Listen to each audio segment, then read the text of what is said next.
probably that was unkind of me. You regret that?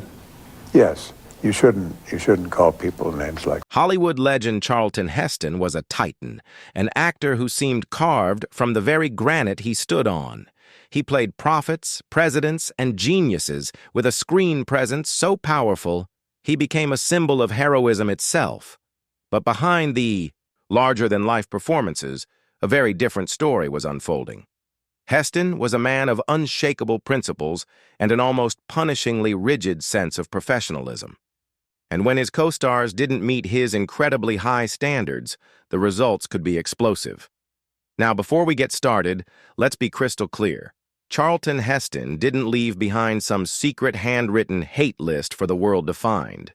This isn't about a diary entry ranking his enemies.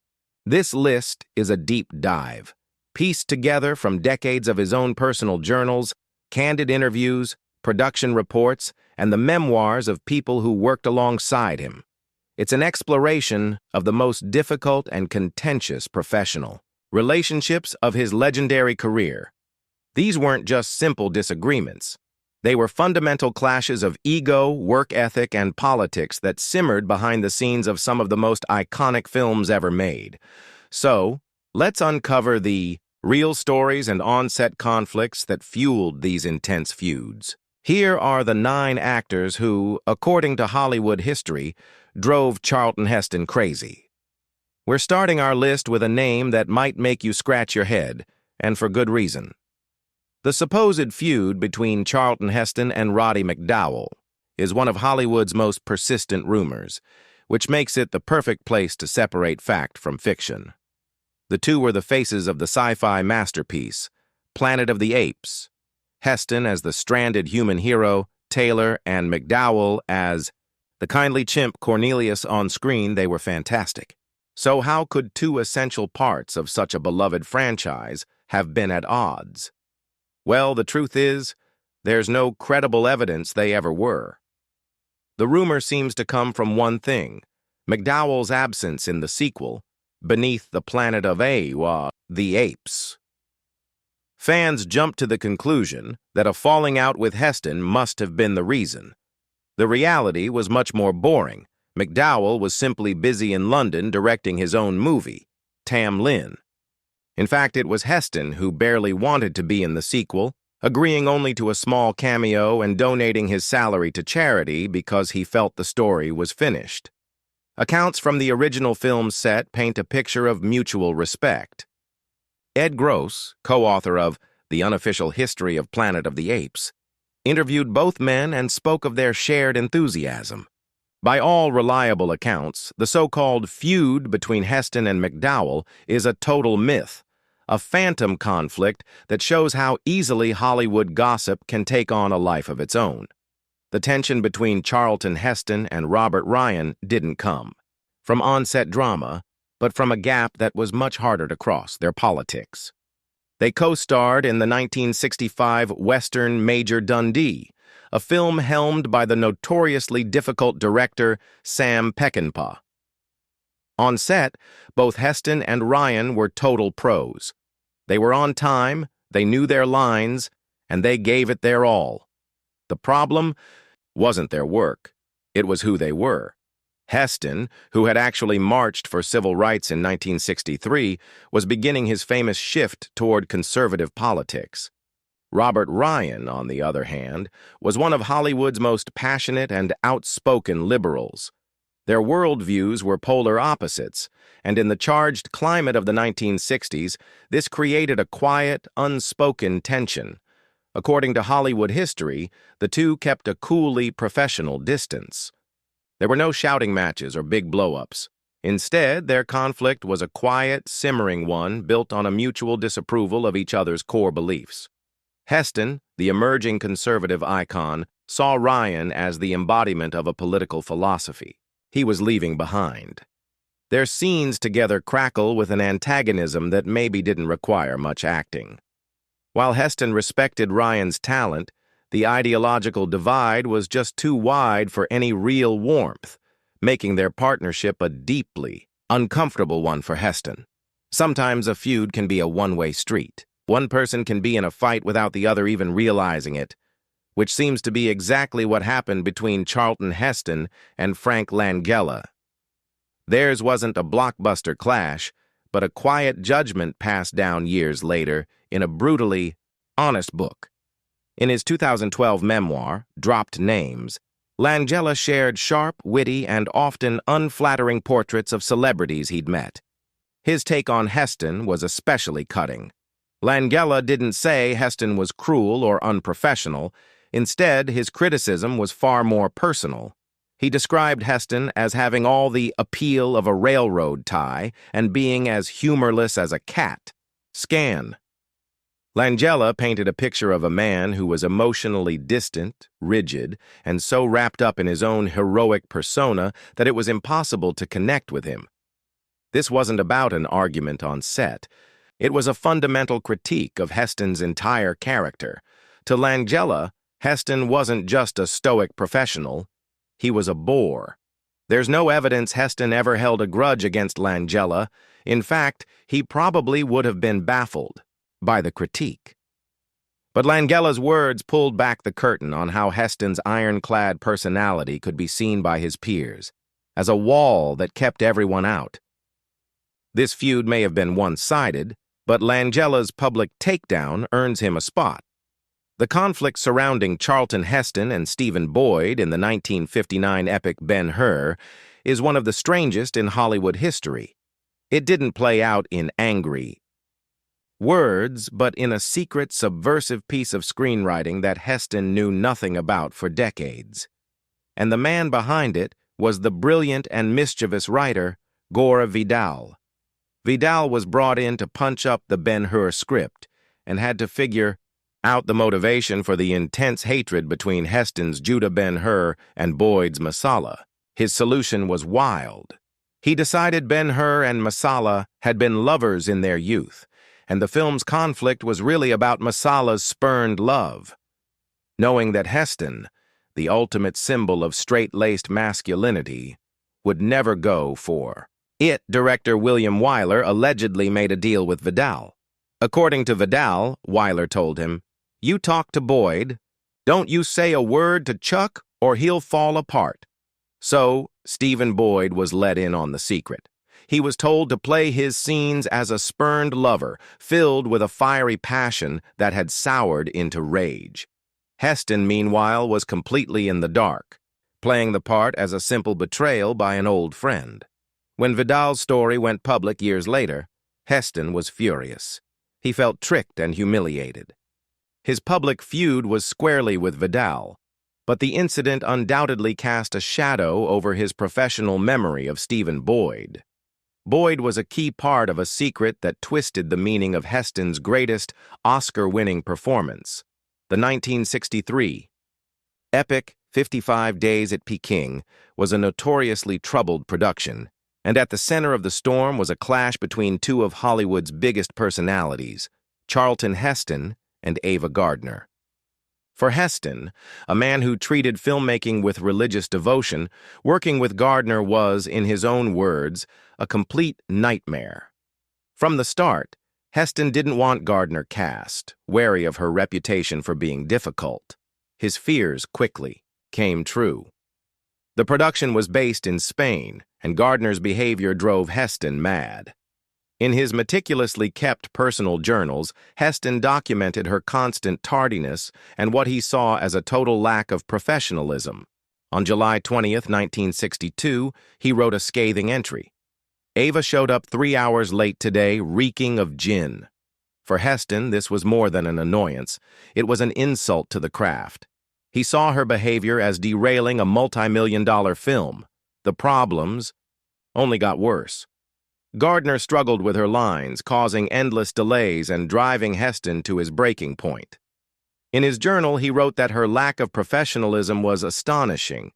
This wasn't a battle of creative differences. It was a collision of work ethics. Heston was the consummate pro, and in his eyes, Gardner was a tempestuous star who played by her own rules. The toxic experience cemented her place as one of the co-stars he simply could not stand. In the 1965 film, The Agony and the Ecstasy, Charlton Heston, played the tortured artist Michelangelo, while the celebrated British actor Rex Harrison played the demanding Pope Julius II. The movie is all about their epic battle of wills. As it turns out, the on-screen conflict was pretty close to the off-screen reality. This wasn't a feud about being late or forgetting lines. It was a clash of two massive egos from different acting worlds who just didn't click. Heston was the face of bold, physical American cinema. Harrison was the epitome of witty, precise British stagecraft. According to on-set reports, their working relationship was frosty at best. Harrison, who famously refused to grow a beard for the role, brought a sharp theatrical energy that contrasted with Heston's grand, serious performance. While this tension worked for their characters, it created a difficult atmosphere behind the scenes. They were like two boxers from different weight classes, circling each other with professional suspicion. Reports from the set of their next film together, The Prince and the Pauper, suggest the frostiness continued years later. It seems their initial conflict was more than a momentary annoyance.